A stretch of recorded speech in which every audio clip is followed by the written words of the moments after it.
today we'll be looking at secondary sector today, which includes dealing with industries and all that.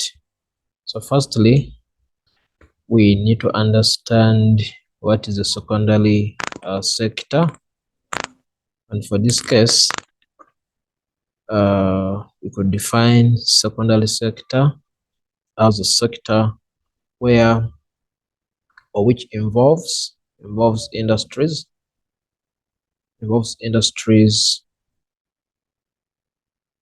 say involves industries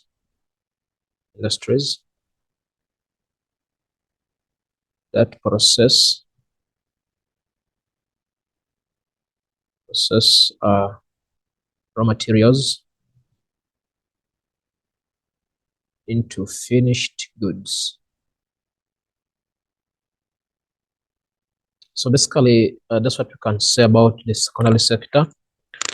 It deals with the industries which involves various activities of processing raw materials which are being extracted from the primary sector so as to make finished goods.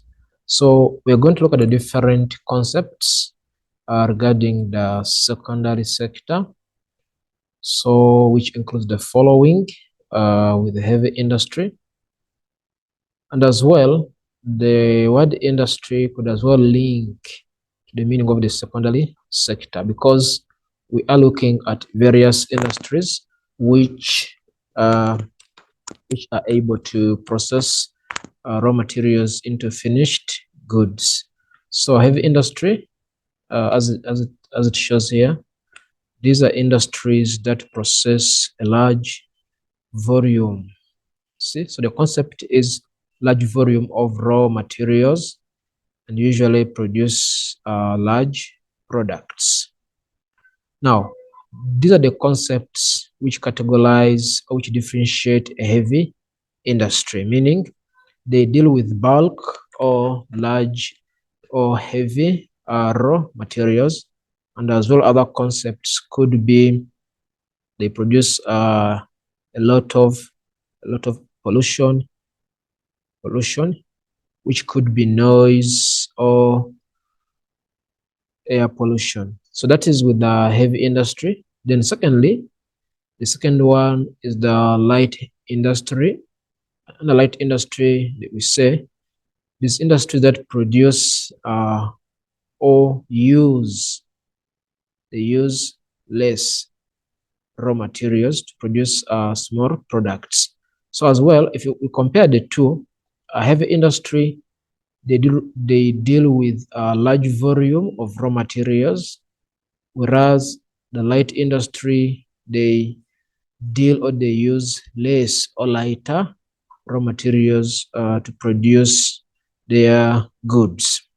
And as you can see as well here, another concept with light industry, we say they produce smaller or small products, but with large industries, they produce large products. All right. Then down we have the raw material oriented industries, and we say industries. These are industries that are located close to the source of raw materials. So the concept here is close or near to the raw materials. So this will be the raw material oriented industry. If you can illustrate this on a diagram, let's use this blank page, meaning, for example, this could be a plantation. This could be a plantation. Let's call it sugarcane plantation or a sugarcane farm or a plantation. Right. So just close to this sugarcane farm or plantation, then we can have an industry, or we can call it a sugar mill. So this could be the industry for sugar.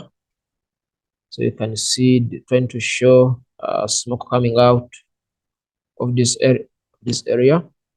So meaning this is a sugar mill which gets its raw materials from the sugar farm. Of course, for this case, it will require sugar canes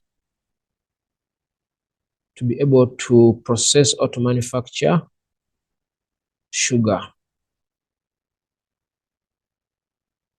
So you can see the proximity of this industry. It is just so close to this plantation, or it is near to the plantation, which means that we're going to refer to this industry as a raw material oriented, given the fact that it is situated or it is located close to the source of raw materials. All right. So that's about the raw material oriented. Then we go to the other one, which is market oriented. And they say industries that must be located close to the market in order to reduce transport costs. Anyway, let us first go back to the raw materials. Why are they located close to the raw materials? So you could write here why located close or near to raw materials. Okay. And among the factors or the reason, they use bulky or heavy. They use bulky or heavy raw materials. So that's why they need to be close to the source of raw materials, so that they avoid the transport costs. And as well, could say it could be expensive. It could be expensive to transport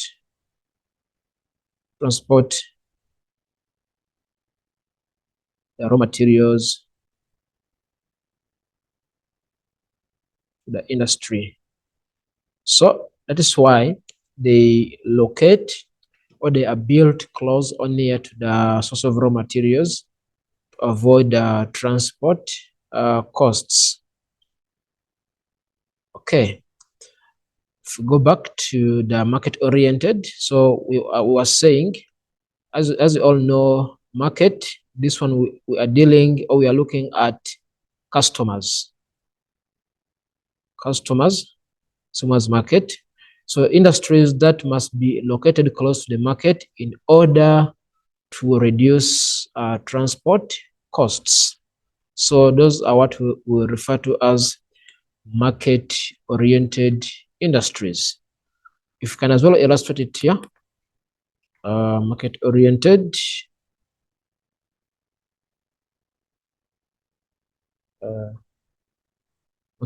industries.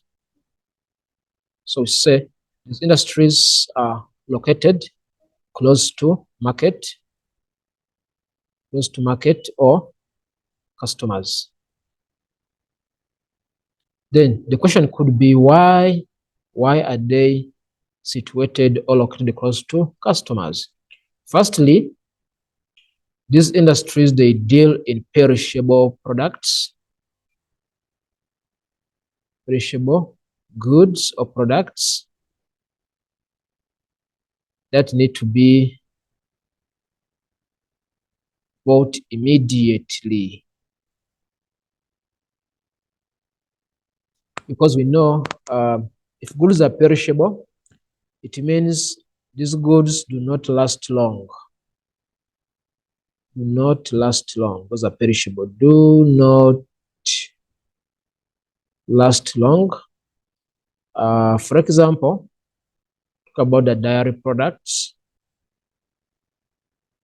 Dairy products, such as cheese, milk,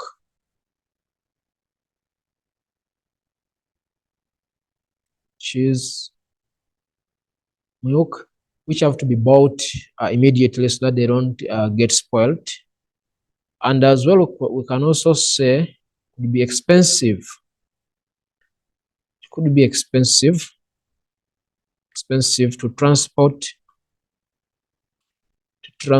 goods to market. So what they do is to locate close to the customers to avoid their goods getting spoiled, and as well avoiding losses, or to avoid paying a lot of money in transporting goods from the industries to the market. So it is best when they locate close to the customers or to the clients or to the market, so that their goods could be easily bought immediately. So that's about with the market-oriented industries. To proceed down, we have the footloose industry. As you can see, the word loose. Loose means you are not in one place. It means you are all over. That is loose, meaning all over the place. So we say the location of the industry does not depend on the raw material or market. Now, we saw that raw material, they are influenced by the raw materials, meaning they can only be situated or located where we have the market, so where we have the raw materials, and market-oriented can only be located close to customers. However, if you look at the footloose industry, this kind of industry is not influenced by market or raw materials, meaning their location does not depend on the market or raw materials, which means at the end, wherever they'll be situated or located, they'll have access to market, or their goods or products will be bought. I can give an example of software companies, because the software companies, as we know, they are not tied to a particular place, meaning at the end, we're going to buy their services without even knowing where they are situated or where they are located. Because if I am to upgrade the software of my laptop, I don't need to go the software tech in USA. Instead, I can do it at my house, at my work, So meaning their location does not depend on where the customers are located or where the market or where the raw materials are situated. So that is why we say their location does not depend on raw materials, neither market. Then we have the ubiquitous industries. They say the industry can be located anywhere because raw material is evenly distributed. Actually, we can as well say raw material and market. Raw material and market are evenly distributed. So we can replace is with are, because now there are many. So remove is, and we say these are in this industry can be located anywhere because raw material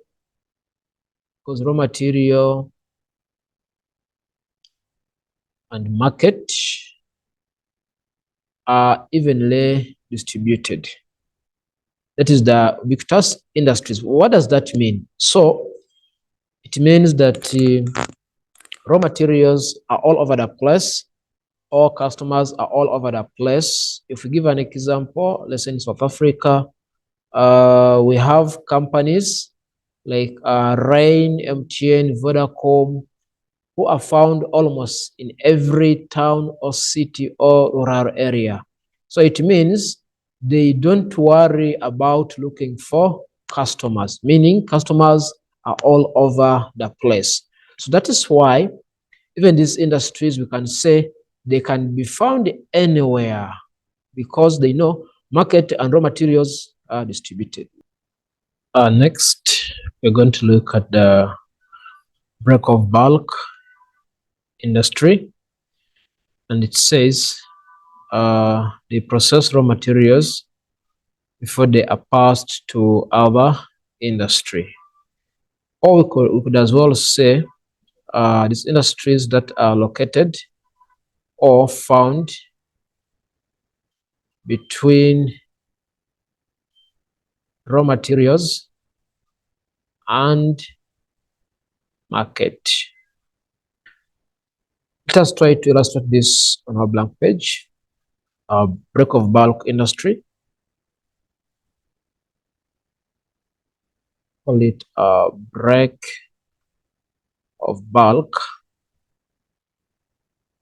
It's clear. Break of bulk. Time they call it a bridge. A bridge industry. Okay, let's check again. Break of bulk industry. As well call it a bridge industry. So we can as well say industry situated or located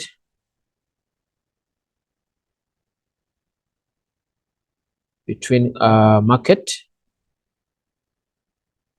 and raw materials. Okay, for this case, we could say, of course, all of us know the importance of a bridge. A bridge is to enable or to connect one point to another point. Let's assume this is point A, and this is point B. But as you can see, there is a gap between point A and point B. Therefore, for you to be able to access point A to point B, there must be something that will enable you to connect from point A to point B. Otherwise, if there's nothing, it means you won't be able to manage to move from point A to point B. So for this case, let us refer to point A as our raw materials. Raw materials. In bracket, we can say maize.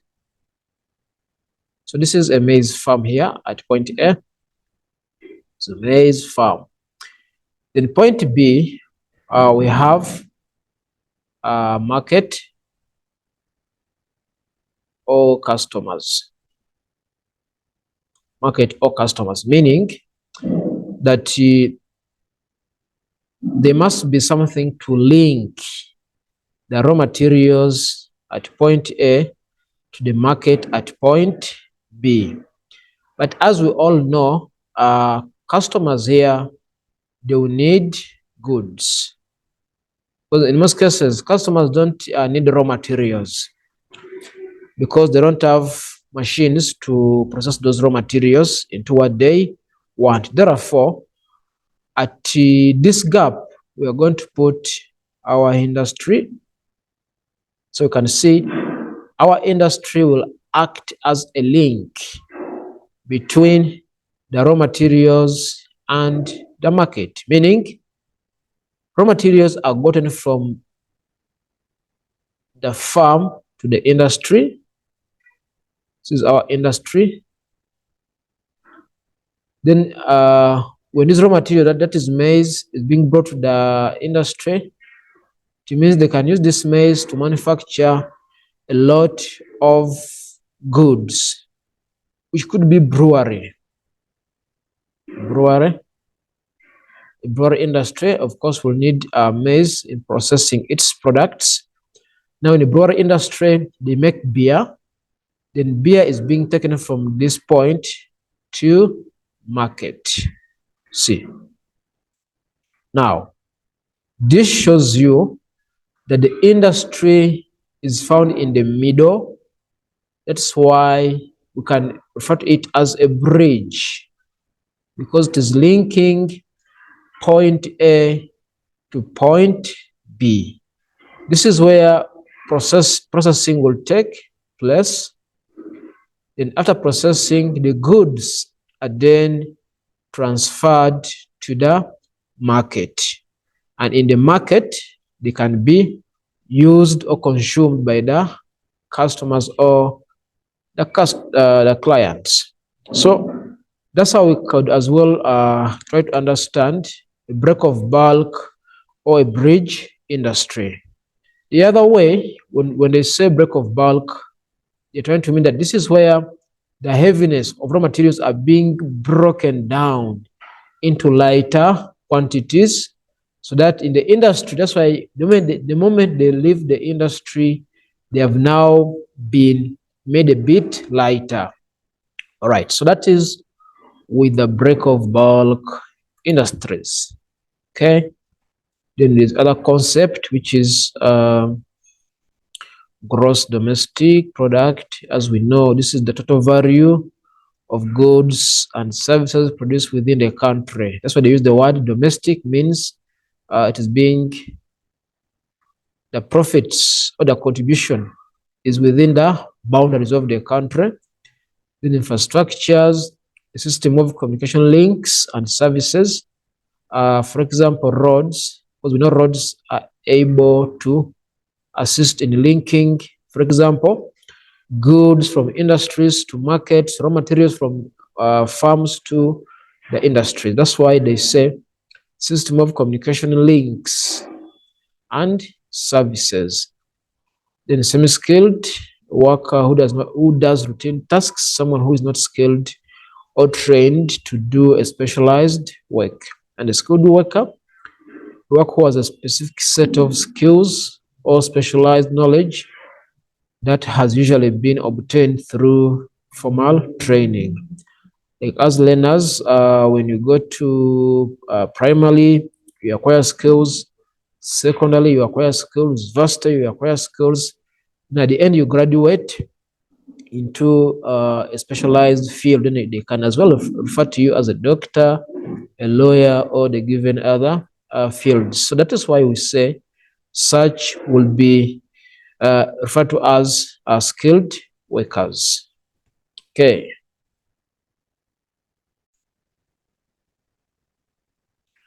So now, like we mentioned, the various or the different types of industries. As you can see, we have the heavy industries, and we said heavy industries, they deal with heavy raw materials.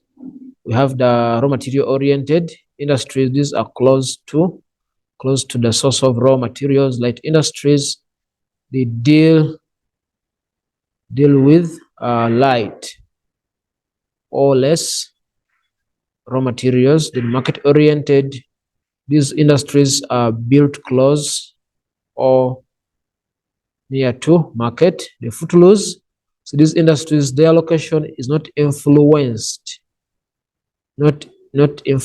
by market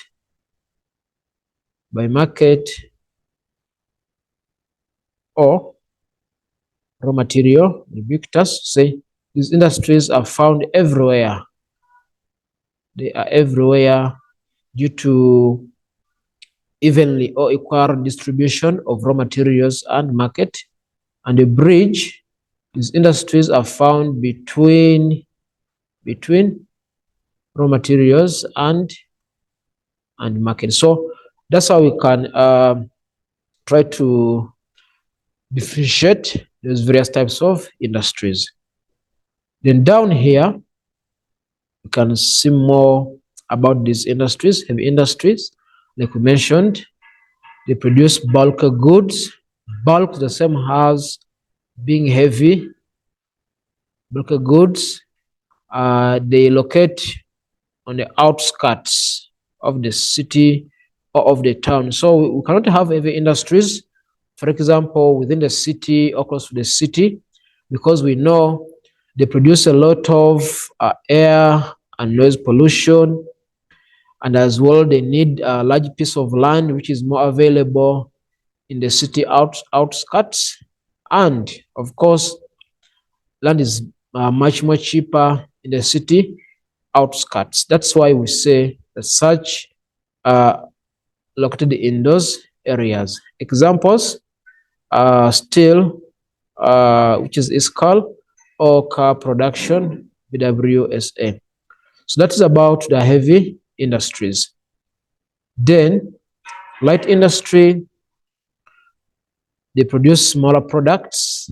As we know, they deal in light raw materials. So meaning even their products are not that heavy or bulk. And they are close to the CBD. In most cases, we could say that transition zones. That's where you can as well find these light industries. Why are they close to the CBD, or why are they found in the zone of transition? Then we could say because they produce very less, they produce less or no pollution at all. That is why most of the light industries could be situated close to the CBD, where these other business activities are taking place. And as well, they require or they use less raw materials. We can as well say where they stood because the CBD, they produce less smells, they require less piece of land. So examples could include panel beating companies. For the case of Pretoria, we can talk about Pretoria West, where there are a lot of these panel beating. The textiles, same as clothes, manufacturing, furniture, electronics, and home appliances. So these are categories of light industries.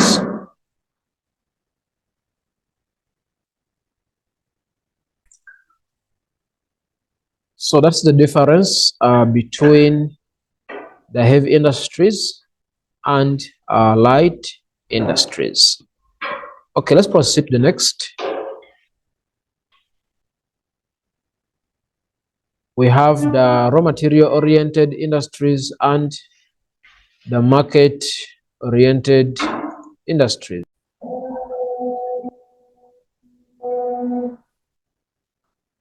What's the difference between raw material and market oriented industries?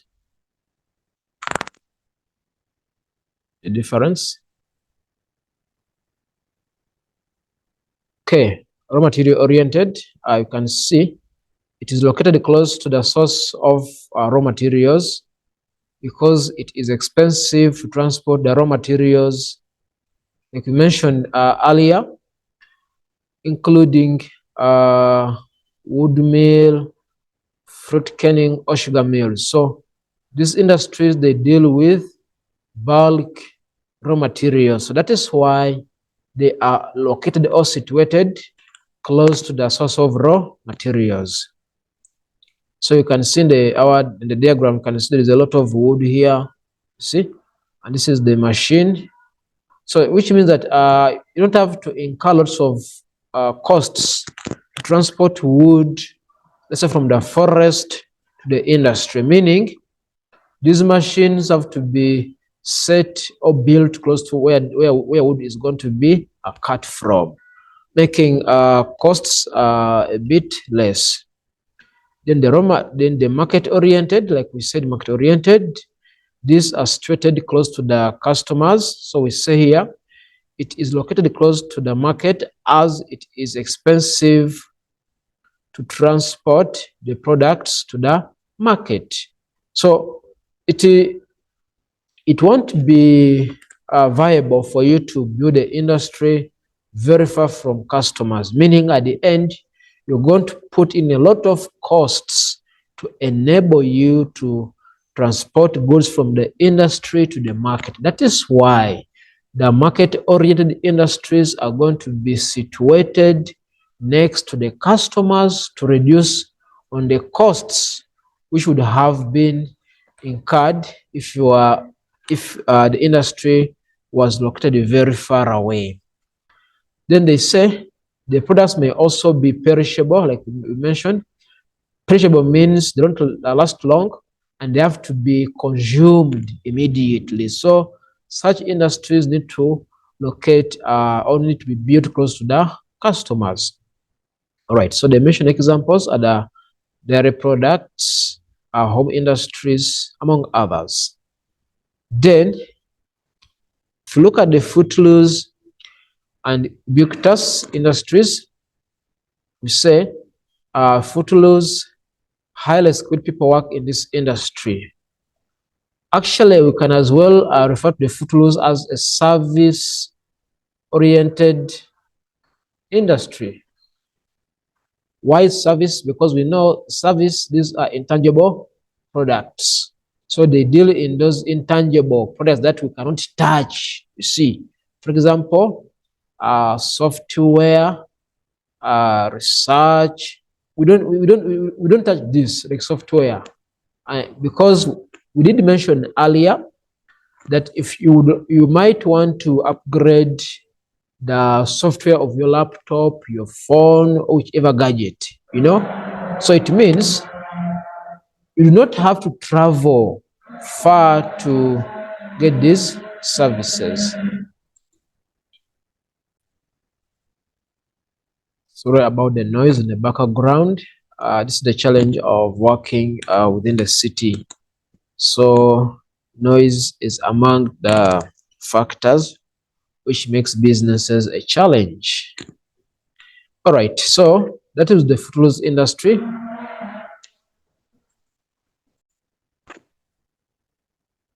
So services, for no services, these are, can write it down here, these are intangible.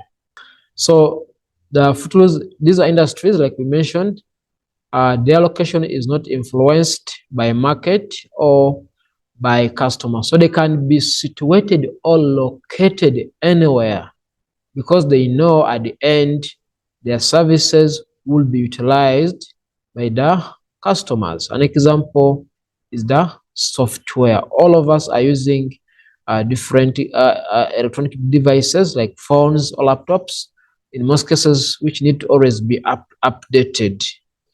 Then design and research institutions also are part of the footloose. The ubiquitous, we say these industries are evenly distributed, found almost in every part of the country, including the city, towns, rural areas. So they say industries can be found anywhere or everywhere. Why? Because they know that their services or goods will be utilized by the customers. A good example is a cell phone company. That's why you can see we have telecom almost in every town. MTN, Vodacom, South Sea, they are found almost in every corner of the country. All right.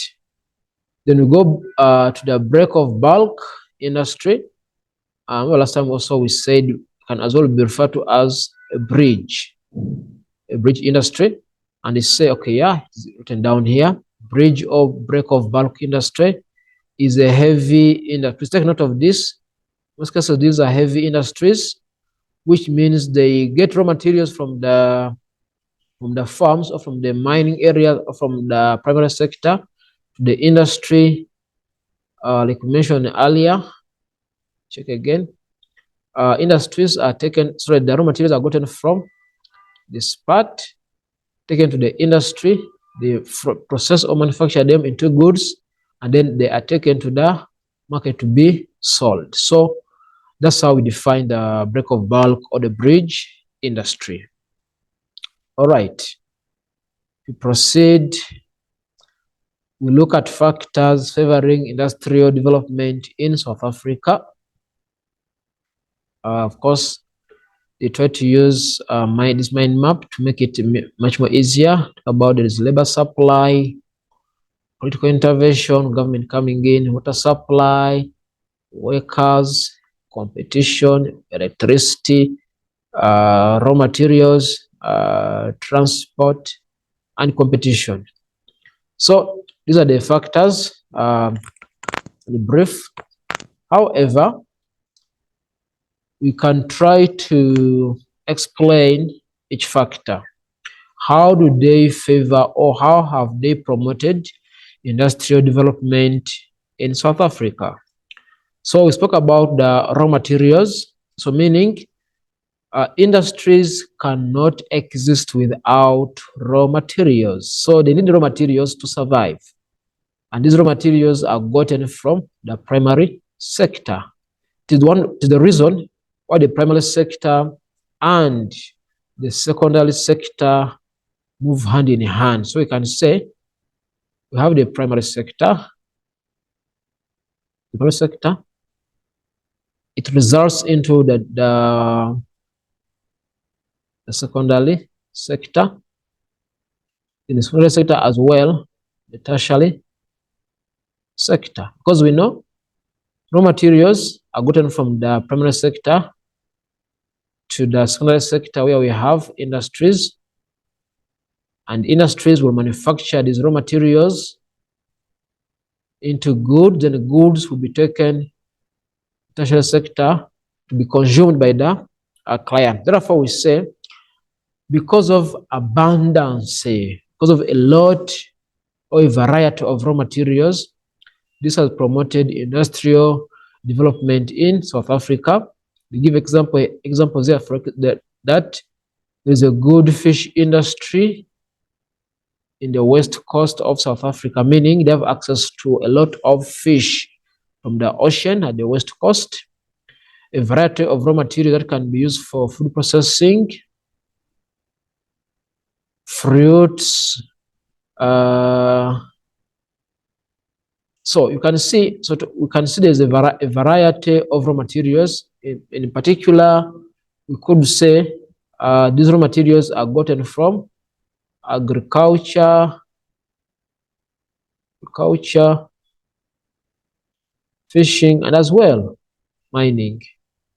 Because we saw with mining that we need platinum to make a variety of products, for example, jewelry, etc. So that's why we say raw materials, they play a crucial role in industrial or in promoting the growth and development of industries.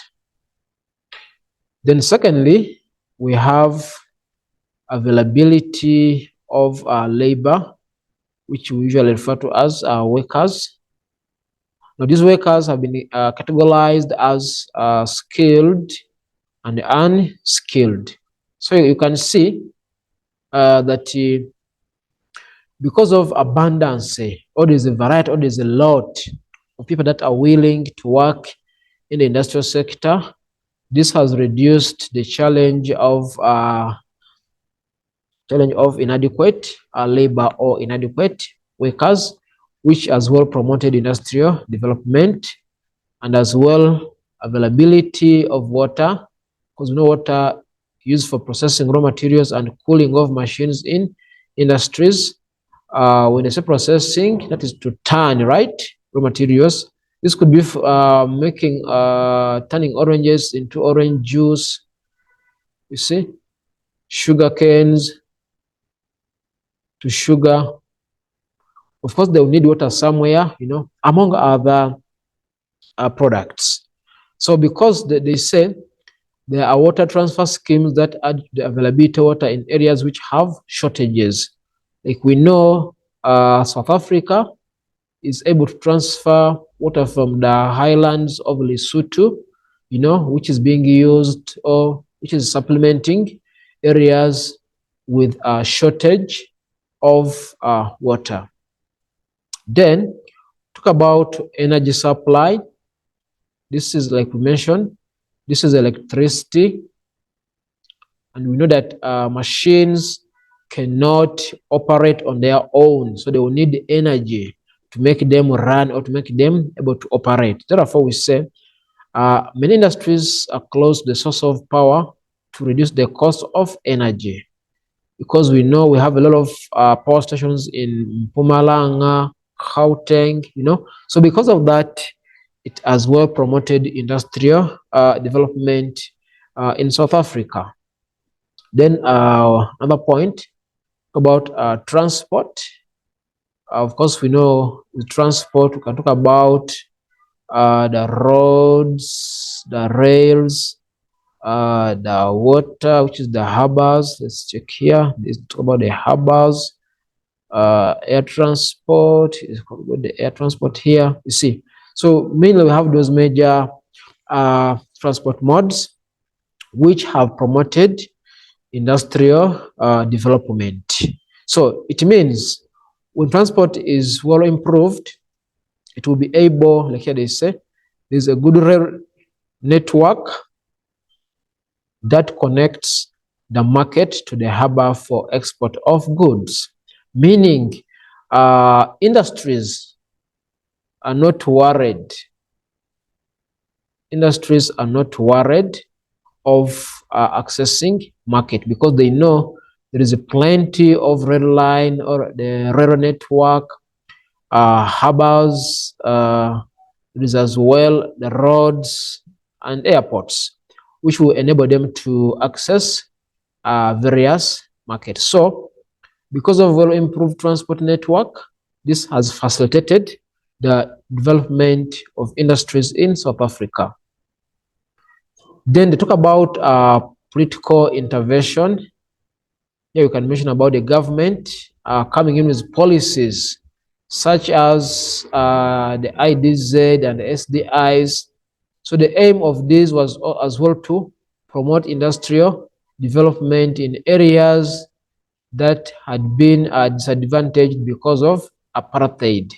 So we shall see more about the IDZ and the SDIs, how they have promoted industrial development. But in brief, IDZ refers to industrial development zones, which have been set aside for the purposes of industrial development. So these areas are not for residential, are not for tourism, are not for other activities, but they are purposely set aside to attract investors to build industries in such areas. That is why as well they have improved on the SDIs. The SDIs, this will deal with transport, improve transport to link the IDZs to the various markets. So that is a government policy as well to which has promoted industrial development.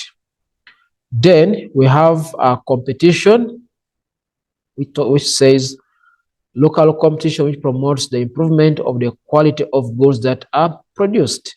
So as well, this is another factor which has promoted industrial development, meaning locally made products are of good quality to be able to go abroad or overseas markets and compete with those products that are produced that other side, which has promoted industrial development in the country. And the harbors, we promote trade by creating a route for export goods. As well, this has promoted industrial development. All right. So those are mainly the factors that have facilitated development of industries in South Africa.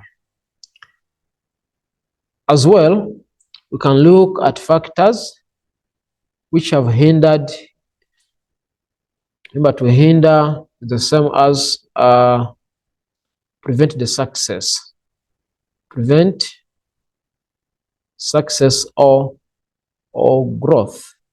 So factors hindering industrial development in South Africa, like we mentioned, hindering is the same as to prevent the success or to prevent the growth.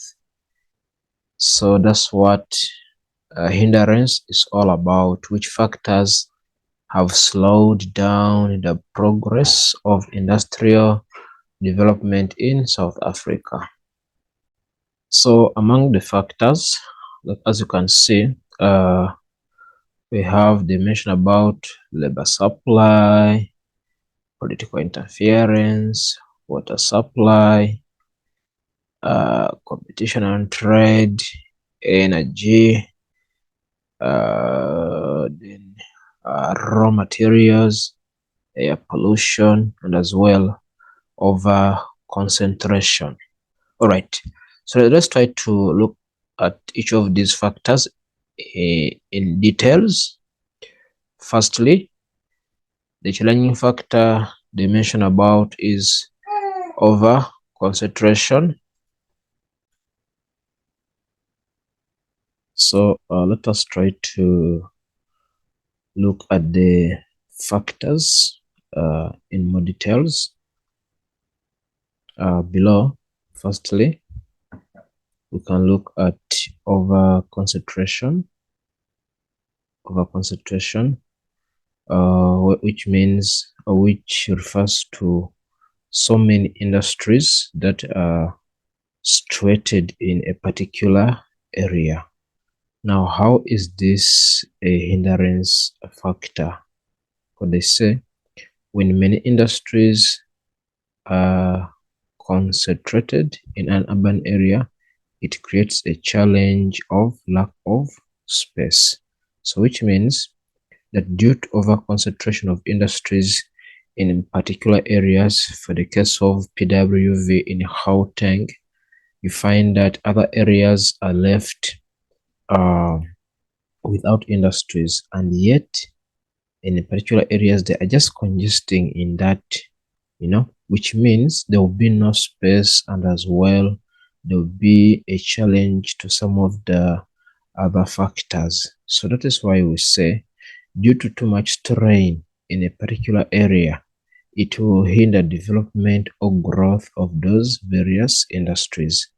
Another factor, it is transport. How is transport a challenge? They say road construction, it is very expensive to construct good or better roads, and as well it become costly for companies to export goods. Now, which becomes a challenge. For example, if goods are going to be transported from Gauteng all the way to Durban Harbor, then from Durban they are being exported to other countries. So you can see there is a lot of costs that are being involved from the production point or plant to the market, which becomes a challenge. And as well, they talk about rail lines not being sufficient, meaning they are not enough to accommodate all the activities due to cable theft, So all this, it makes the rail line not to be sufficient enough to accommodate the demanding of industries and the huge distances to the markets.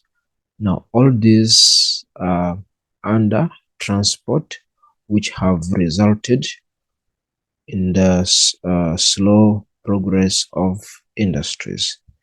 Then we move to another factor, which is pollution. They say industries cause a lot of noise and air pollution. Now, because of too much noise and air pollution, this has resulted in two strict regulation on these industries. You can say strict regulations.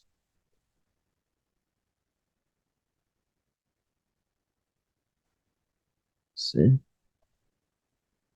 okay, strict regulations, which at times now are going to scare away investors, So because of the effects caused by noise and air pollution, this as well has been a hindrance factor to industrial growth and development. Another factor, so that is air pollution. Then another factor is labor supply. And they say in some cases, workers are not enough. That is why they say there is shortage of skilled labor. Those that are experts or experienced technicians, they are not enough in the country, which becomes now a challenge to various industries. And as well, labor disputes such as strikes, which decreases production in companies. So remember, whenever production decreases, it as well reduces the companies or the profits of an industry. So which as well slows down production, and lack of funding for skills development has not improved the shortage of skilled labor force. So we can look at labor as another hindrance factor. You can explain this by linking it to shortage, not having enough experienced or skilled workforce, or the strikes or protests by the workers, which as well decreases production, and at the end does scare away the investors. Then another point, talk about water supply. How is this a challenge? They say South Africa is a water scarce country. You must have done this in climatology, where we know that climatology and geomorphology, where South Africa does not have a lot of permanent rivers, which as well lowers down its water availability. And yet the demand for water is high. Therefore, now water is used in so many processes, especially in manufacturing processes.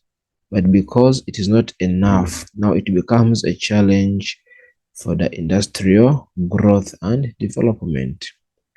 And they say, still underwater, companies need a permit from government to use certain amount of water, which limits the capacity to produce goods.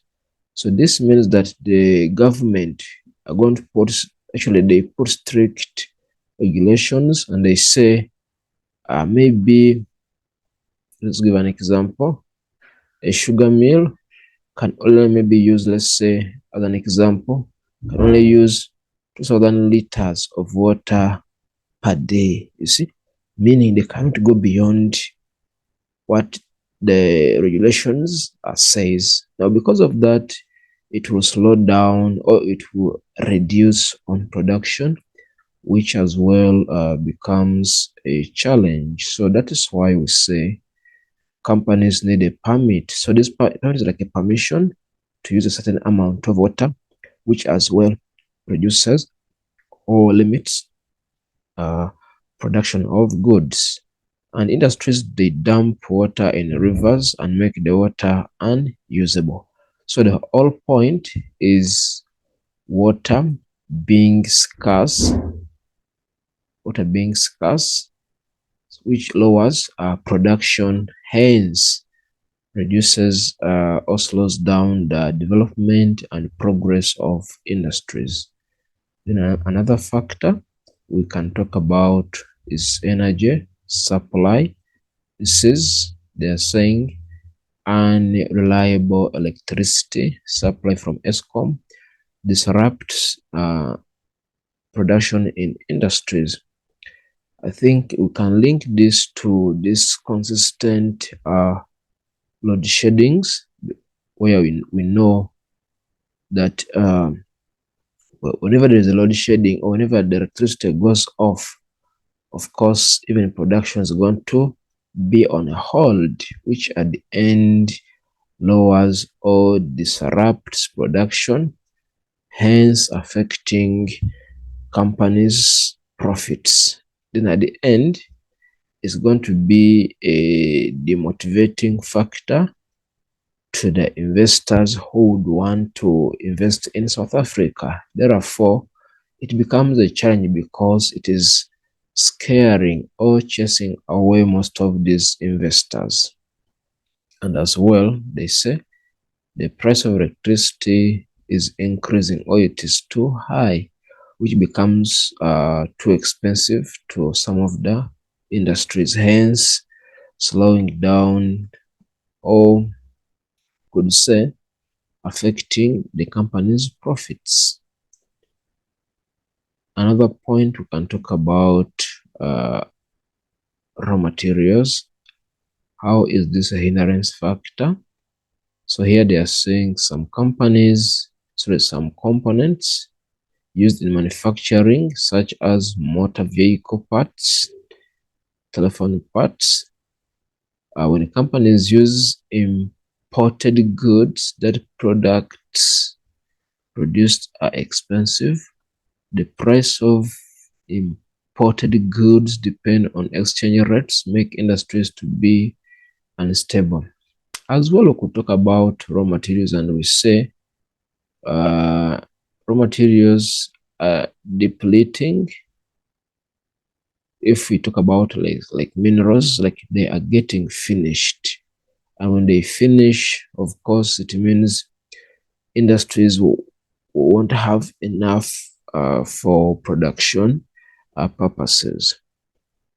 Or this is some components used in manufacturing, such as motor vehicle parts, telephone parts, and they end up using imported goods. When companies use imported goods, the products produced are expensive. Then talk about political interference, which means it leads to heavy taxation and restrictions, which of course prevents foreign investment and further development. So whenever the government imposes or puts too much taxes on these industries or companies, at times the owners or the investors may see that they are not making good profits out of whatever they are producing as a result of the high taxes that are imposed on them, and hence they'll end up moving somewhere else, which at the end will hinder industrial development and growth. Let's see about competition, which says competition from cheaper imported products can destroy local industries. What does this mean? For example, they say cheap clothes and fabrics brought the SA textile industries to their needs. So this means that, for example, let's see it here. Let's say the local made cloth, the local made cloth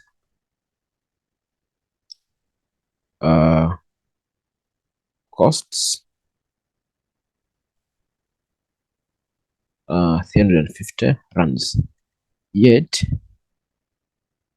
the one which is imported, same brand, same type, same everything, it costs 150 rands. This is the imported one.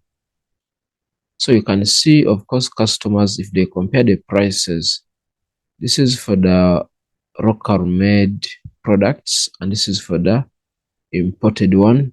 When we say imported, it means it is being brought from another country. Therefore, customers will end up going for the cheaper products, meaning the ones that are locally made will end up not having customers, meaning it will be affecting the local industries. All right. So basically, those are some of the factors which does hinder industrial development in South Africa. There's this activity 7.1, which talks about types of industries.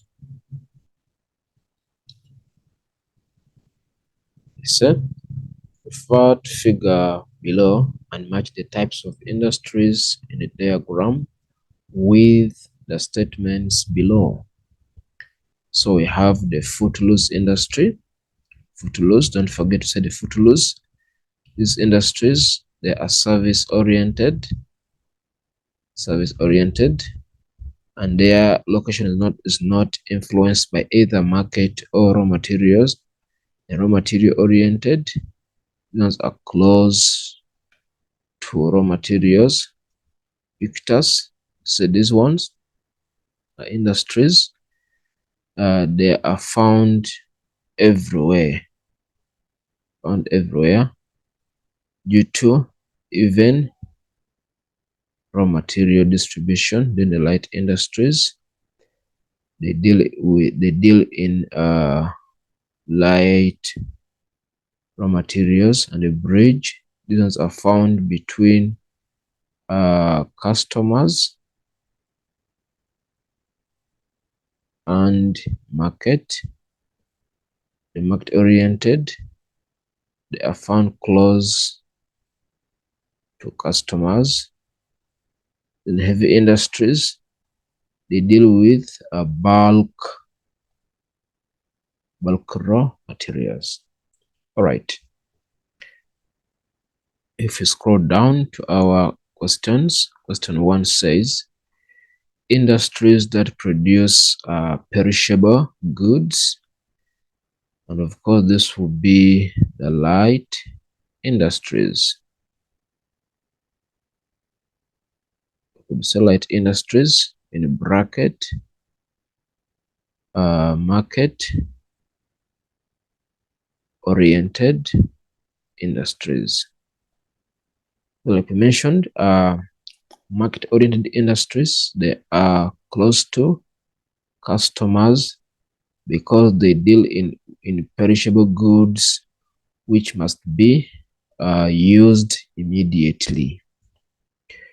7.1.2, industries that can be located anywhere and are not restricted by the location of market or raw materials. So this will be the footloose industries. Like we mentioned, the footloose, their location is not influenced or restricted by the market or by the raw materials. Okay. Then 7.1.3, industries that can be located anywhere without an effect from factors such as resources or transport. And as well, this will be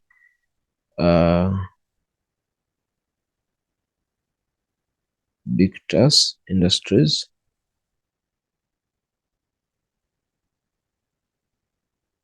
Victus. Then 7.14, industries that process bulk raw materials. So this is going to be heavy industries.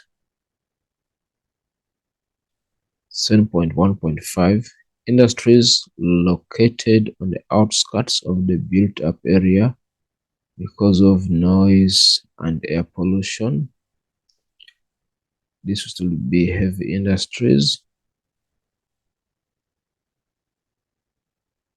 Heavy industries. So as well, if we check under heavy industries here on 7.14, we could as well add the raw material oriented, because they as well deal with bulk raw materials. Then 7.1.6, industries located between the source of the raw material and the market. Of course, that's going to be the bridge industries. Then 7.1.7, industries that occupy small spaces and can be located in the city center. So that will be light industries. Right.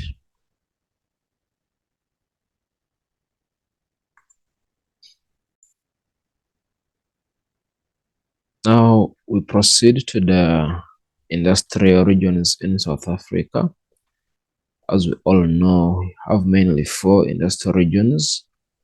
PWV, which is Pretoria, Witwatersrand, and Vryheid or Gauteng.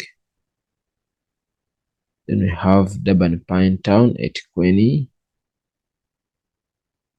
Southwestern Cape, in Port Elizabeth, in Nelson Mandela Bay. But for the case of 2023 national exams for October, November, so the focus will be mainly on PWV and as well Port Elizabeth. So we give more attention to these two industrial regions or areas. Now, firstly, you have to identify the location of these various industries. As you can see, they're showing us the location of PWV around this area or this province. As you can see, this is Gauteng, meaning PWV is situated or it is located in Gauteng. Then we have Port Elizabeth. Check on Port Elizabeth, which is situated in the Eastern Cape province. So that is the first factors to take note regarding the industrial regions, is to find where they are located on a map and in which provinces, right? Then we are going to look at each of them in details. So we have, this is PW, which is Pretoria, Witwatersrand, and Vereeniging. Please don't forget, they may ask you to write PWV in full. So this is the correct abbreviation for PWV, which is Pretoria, Witwatersrand, Vereeniging, which is situated in Gauteng province. Right. Now they say down here, the reason for the development of this industrial region was the discovery of gold that led to people migrating to the area. So they are saying what made PWV what it is today was due to the discovery of the gold minerals in that area, which made people to migrate from different places, meaning other countries, from other provinces, to all come to Gauteng. They said this was called the gold rush. As a result, the population grew and it led to the rapid development and industrialization of this area. The industrial region is situated in Gauteng province. So please take note of that. Right. Now below is the map of PWV or Gauteng industrial region. As you can see, the major city here, we have major cities Pretoria. We have as well Johannesburg here. But also take note of the surrounding areas like Northwest, Mpumalanga. Right. So you can see there as well these other main roads. This national road here, which are leading to various industrial areas and as well linking to various places within South Africa and abroad. All right. They say the map above shows how the PWV/Gauteng region has developed into a conglomerate as a result of the industrial development. This is a vast area of industrial development with a number of interlinked towns and cities which function as a single economic hub. There are a diverse number of industries in the PWV as to Gauteng or PWV industrial region, right? Now, we can look at factors that have influenced the location of the PWV/Gauteng industrial region. Why is this industrial region situated in Gauteng? Firstly, talk about large labor force, meaning there's a lot of labor, both skilled and unskilled, availability of water, which is some being gotten from the transfer projects, then transport network, which of course could include the rails, the roads, the air, and of course access to the harbors. Because you know Gauteng is a landlocked province, meaning does not border any sea or ocean. That's why it can only access the harbor in Mozambique, Durban, Eastern Cape, and the Western Cape. As well, talk about electricity or energy and the flatlands, and as well raw materials. So these are some of the factors which have resulted into development or the location of PWV as an industrial area. Just to further explain more regarding these factors which favor industrial development. Firstly, talk about a good transport network. Good transport network, like we mentioned, roads, rail, the air in PWV. So this region has better or improved transport networks, which has resulted into the development of PWV as an industrial region. We all know the role of transport in connecting industries to various points or markets, both local and international, right? And as well, they say, a well linked to other regions of South Africa, especially harbors. We all know the use of a harbor, because with a harbor it means they're able to export or to sell to other countries. So that is why, because of its opportunity to link to the major harbors in Mozambique, like we mentioned before, there is a Mozambique harbor, or what we call Maputo. There is a harbor in Durban. There is a harbor Eastern Cape. So Gauteng has access to all these. Another factor is availability of market, meaning there's a lot of demand for goods being produced within PWV, meaning market, local, and as well international. So that is why we said in a previous point or factor that due to access to harbors, rail, roads, and air, they are able to reach a wider market across the province, the whole country, and as well to other countries. That's why we say plenty of market or customers. It as well attracted or resulted into the industrial development of PWV. Then they say raw materials available. So there is abundance, or there is a lot of raw materials in Gauteng.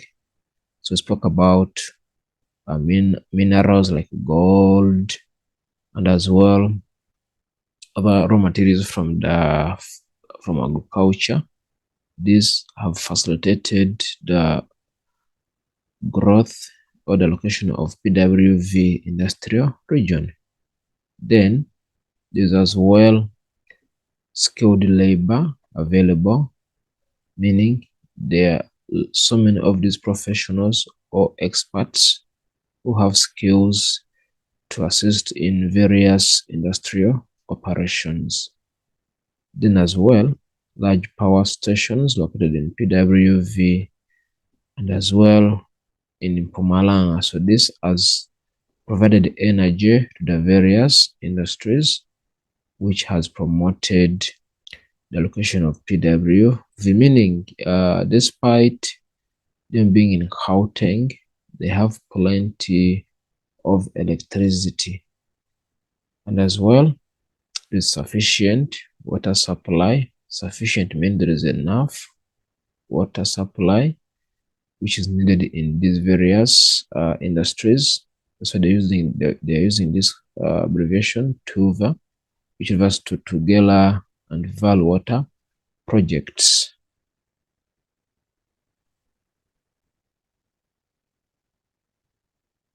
Then we have they also say PWV has many tertiary education institutions which has provided so many of these professionals or experts that are needed in the various industrial operations.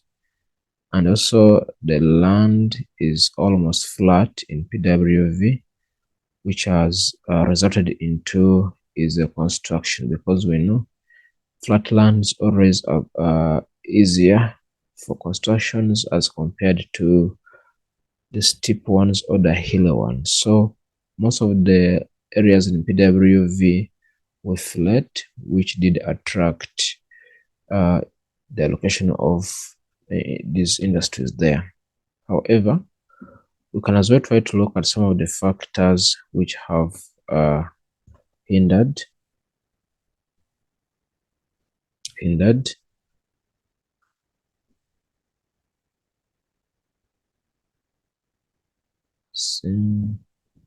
Okay, factors that hinder. Well, we spoke about the hindering, which means which reduce or which prevent or which slows down industrial development. So they're saying, firstly, over concentration. It means that there's so many industries in one area.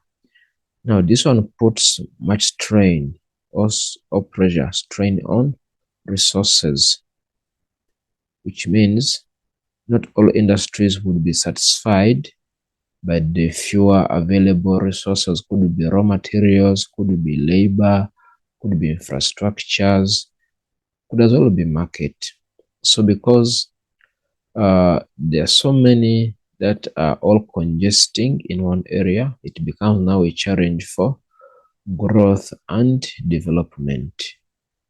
There's also strain on resources, e.g. water supply and electricity, which is another challenge because there are so many industries and they're using the limited energy.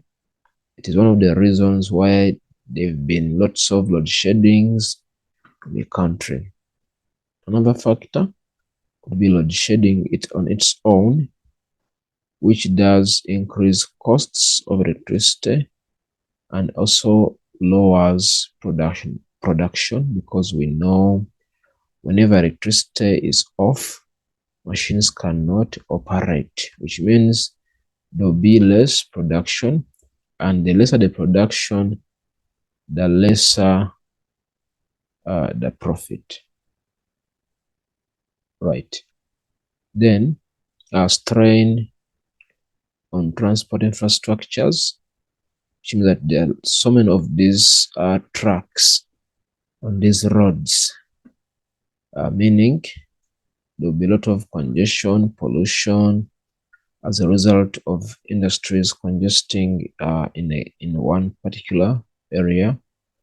And PWV is as well far from harbors, creating more expenses. Like we mentioned, PWV is a landlocked province, meaning it has to go through other provinces to access the harbor, which means there are a lot of costs involved in accessing those overseas markets through the harbors, which becomes very expensive. And industries, especially heavy, with a lot of air pollution, which now becomes a challenge due to the strictness of the government on such industries to reduce on pollution, meaning they will limit as well their production, because we know if we limit production, it will as well limit on the amount of air pollution. But then if production is being limited, that means less profits for the business owners. Talk about labor unrests and the protests, because we know whenever workers are protesting, there is less production, and the lesser the production, the lesser the profits. Less profits, which now will hinder the development and safety programs, like people being burnt, machines falling on people, which becomes a challenge. And the power struggle between labor unions and industries is another challenge. When people get sick due to HIV and AIDS, this as well reduces production and efficiency. Hard lockdown during pandemic has had a negative impact. The lockdown, as we know, industries were not operating to their full capacity, which slows or which lowered down the industrial development. All right. So this is another main area that we need to focus on. They say the main industrial activities. When they say industrial activities, they are somehow referring to the types of industries in PWV, or what do these industries produce? What do these industries produce? Right. So down here you can see talk about PWV, the industries that make iron and steel, or the same as metal steel, engineering products such as aviation, dealing with aircrafts or airplanes. There are chemical products like from Sasso, motor car assembly, then as well clothing and manufacturing, among others. So these are some of the main industries that are situated within PWV. Right. Now we talk about the economic importance and economic and social impacts of the PWV or Gauteng industrial region. So we say, how does PWV benefit the country or Gauteng as a province? Then they say PWV contributes money to the GDP of the country. As we've seen, a lot of products or goods are being sold to other countries. That's why it has resulted into various profits into the country, contributing to the GDP. And as well, the industries, they bring in foreign exchange, or they bring in foreign currencies or foreign money when they do export trade, meaning whenever they are selling to other countries, they are getting more money, could be dollars. This money could as well assist in improving home infrastructures, paying public servants, among other factors. So they said the money earned through exports increases the earnings of the regions. So meaning that this as well going to improve, it will improve on the standards of particular areas. Let's take for example Swane municipality. Whenever it earns more of the profits or from the GDP, it will be able to as well improve the development of Swane. The local people and the rest of the country, like say both skilled and unskilled, they are going to get jobs in these industries. And as well, the industries serve as a market for the raw materials, so which becomes also an advantage of having industries, because they'll support the primary sector. Then some companies reinvest in communities by providing bursaries and skills and development. So meaning, because of the growth and the profits made by these companies, they go back into the communities and support them by providing bursaries and other skills development.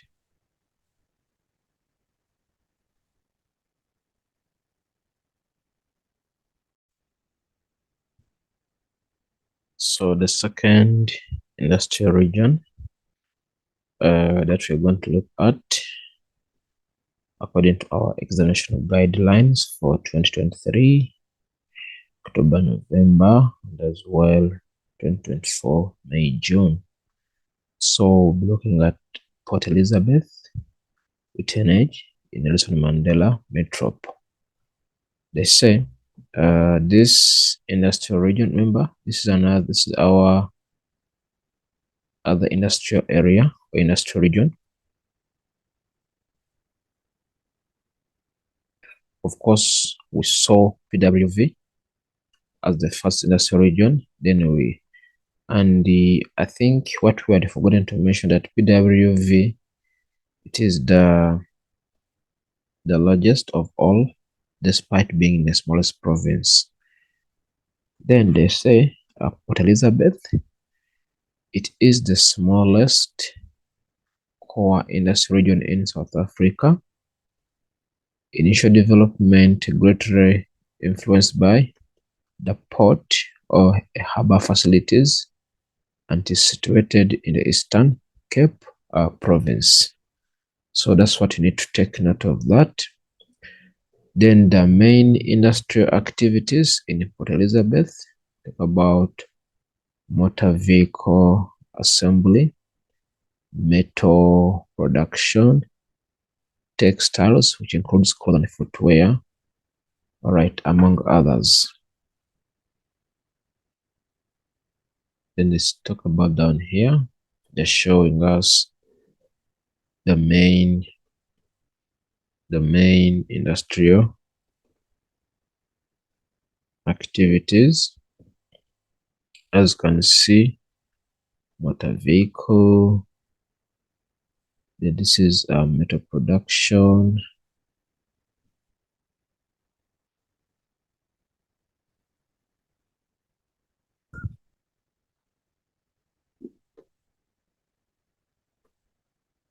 then the textiles, as you can see, they are knitting or making of the clothes, then fruit canning, among others. Now the question is,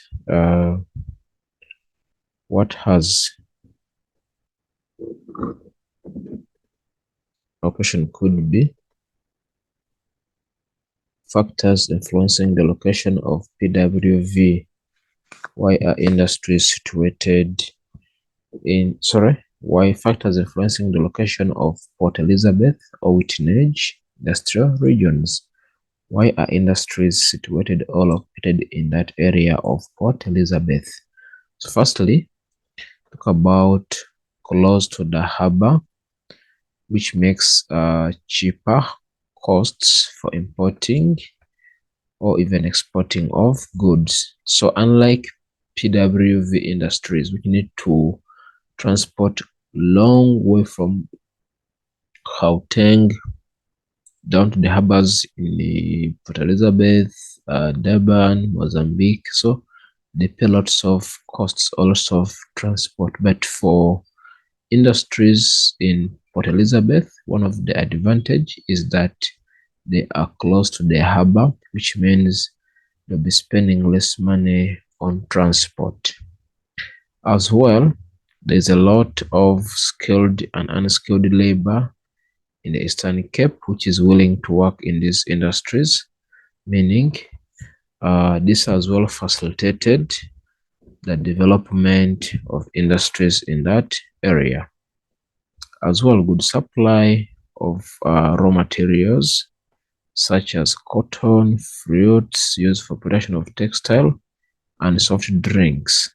So this has well contributed to the industrial development in the in Port Elizabeth, Eastern Cape. As well, a good transport network. It means they have good roads, about roads, the rails, air, and the port, which is also connecting to the various provinces, regions of South Africa, and as well abroad to other countries.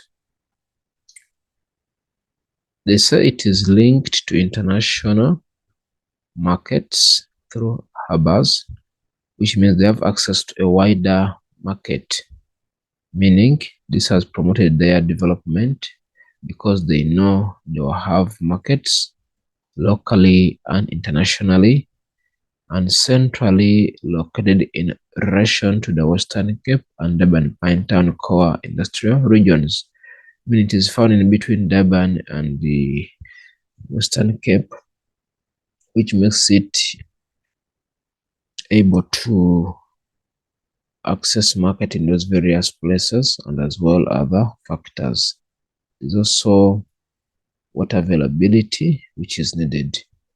Let's now see factors which have hindered industrial development in Port Elizabeth. They're saying this region is stricken by drought periodically. So sometimes there could be a challenge of drought, meaning they take long to receive rainfall, which of course will affect the supply of raw materials and as well water availability in industries, making or lowering production. Located far from mines, which makes the transportation of raw materials to be expensive. It is far from coal as well, which results in high electricity costs. Unlike PWV, which is close to Mpumalanga, and as well, it has its own generating plants for electricity. So this has made things easier, but for Port Elizabeth, so they have to transfer electricity far from Mpumalanga or Gauteng, which makes everything very expensive. Also, labor strikes resulting into loss of production and profits. So those are some of the factors that hinder development of Port Elizabeth. Then we look at economic and social impacts of Port Elizabeth, like how does it benefit, how does it affect the Eastern Cape provinces. Firstly, they say industries contribute money to the GDP. So because of the industries in PWV, they bring money into that area, which has resulted into serious development. And number two, they earn foreign exchange, like we spoke about earlier. This is money coming in as a result of industries selling its products to other countries. Also say money earned through exports, because exports, these are goods that are sold to other countries. So they say the money earned through exports increases the earnings of the region. Local people as well, both skilled and unskilled, will be able to get employed or to get jobs in this region. The industries serve as a market for the local raw materials extracted in agriculture and fishing sector. And they say some companies reinvest in the communities by providing bursaries and skills development. So we normally see this whereby industries go back to the communities, set up schools, offer bursaries, develop roads, as a payback to the community. Right. So below is the map showing the location of the location of Port Elizabeth. As you can see, this is the ocean. This is Port Elizabeth. So mean that the whole of this area, these are industries, because you can see how large they are. Of course, this is a topographic map, right? So showing the various industries in Port Elizabeth.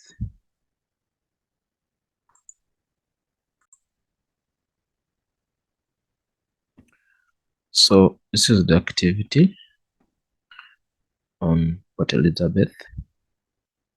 They say refer the figure below the infographic of South Africa industrial region, Port Elizabeth, Uitenhage, in Nelson Mandela Metropole, and answer the questions that follow. So here, the CPE, Uitenhage industrial region, its population, the square kilometers. Right. So they're showing us where it is. This is our Eastern Cape region. Then they say PE Uitenhage industrial region covers an area of the square kilometers situated on the wetter eastern half. But remember, when they say wetter, they are referring to rainfall situated on wetter eastern half of the country. It has a major natural bay, that's a harbor, seaport, and the economic powerhouse of the Eastern Cape.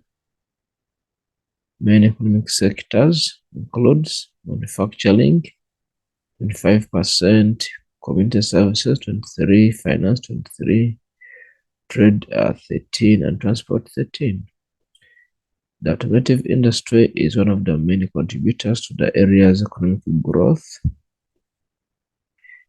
and the P industrial region is home to two major automotive manufacturers, namely Volkswagen and General Motors, South Africa. In addition, there are over 150 vehicle component manufacturers in the region. All right. So the first question, it says, in which province is the Port Elizabeth Uitenhage industrial region located? So like we saw earlier, if we check again on our map,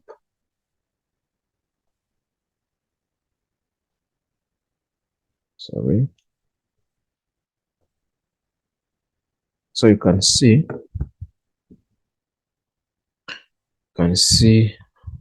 that this is the Western Cape here. Western Cape. This is Eastern Cape. Then we have KwaZulu-Natal. So meaning that Port Elizabeth Uitenhage is found in the, because they say which province, situated in the Eastern Cape province. Then they say State the main industrial activity in this region. The main industrial activity. So when we check the main economic sectors contribution, is manufacturing, which is 25%. So manufacturing is 25, community 23, 23, 13. So which means manufacturing is the main industry.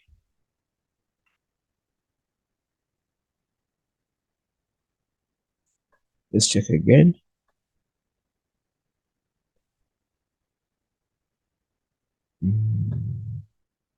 Talk about the square kilometers of Chirube, economic sectors, manufacturing. The automotive industry is one of the main contributors to the area's economic growth. Manufacturers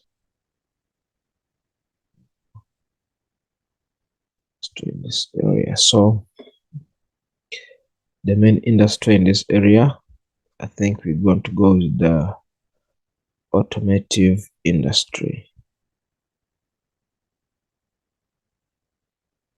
Automotive, because manufacturing is not an industry, right? That's why we take automotive industry, which they say contributes to the area's economic growth. Then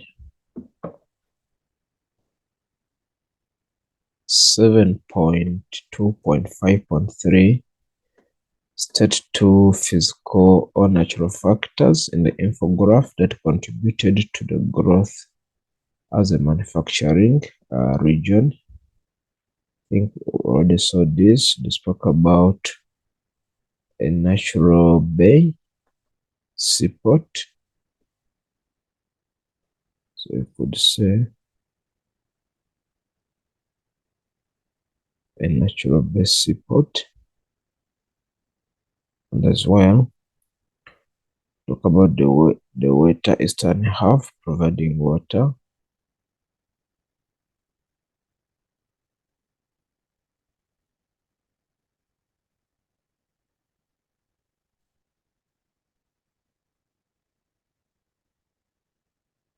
Was the H2O, which means water.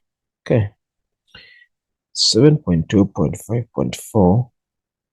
Why is the large population an advantage to the Port Elizabeth waterage? Large population. Why? So could they said it has a population? Let's check again. A population of 12,630,051. So there are a lot of people there, which means there will be plenty of skilled and unskilled labor. Explain how the industry in question 2.4.2 contributed to the economic growth of this region. Because we said the automotive industry, the economic growth, how it has brought in foreign currency through selling to other countries. So created jobs to many people at the Eastern Cape. Jobs are supported primary sector, among others.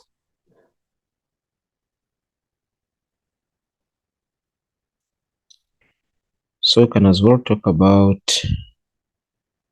the factors, so the statistical challenges experienced by industries in Port Elizabeth in comparison to industries in the PWV. So when we check in the Port Elizabeth, have a challenge with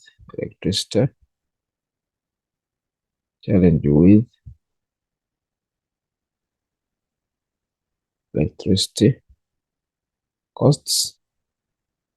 Talk about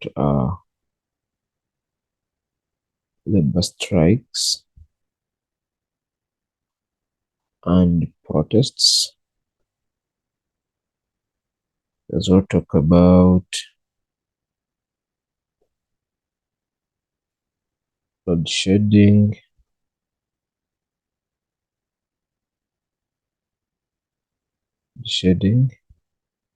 lowers production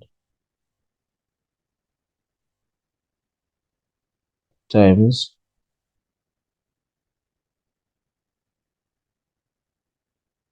the high taxes,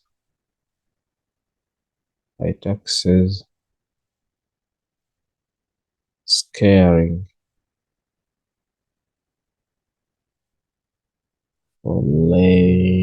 foreign investors. All right.